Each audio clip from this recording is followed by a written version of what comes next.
అధికారంలో ఉన్నప్పుడు ఏం చేసిందో చెప్పుకోలేకపోయింది వైఎస్ఆర్ కాంగ్రెస్ పార్టీ. ఇన్ఫోసిస్కి ఇంత ప్రచారం చేశారా? ఇన్ఫోసిస్ కనుక చంద్రబాబు గారు ఉన్నప్పుడు వచ్చుంటే ఎంత ప్రచారం ఉండేది?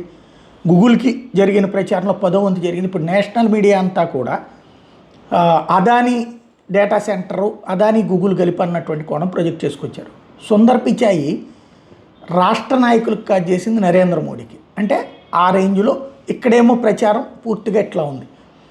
అక్కడ ఉద్దానం లాంటి చోట్ల స్వయంగా జగన్మోహన్ రెడ్డి అంతకుముందు ఎవరైతే పవన్ కళ్యాణ్ తెలుగుదేశం ప్రభుత్వాన్ని నిలదీశారు, ఆ తర్వాత జగన్ ప్రభుత్వాన్ని అడిగారు.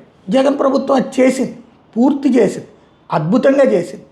అక్కడ హాస్పిటల్ పెంచింది, ట్రీట్మెంటు, మంచినీళ్ళు, అన్ని రకాల వ్యవస్థల్ని ఏర్పాటు చేసింది. బట్ ప్రచారం చేసుకోగలిగింది అంటే లేదు, గడిచిపోయింది అంతే.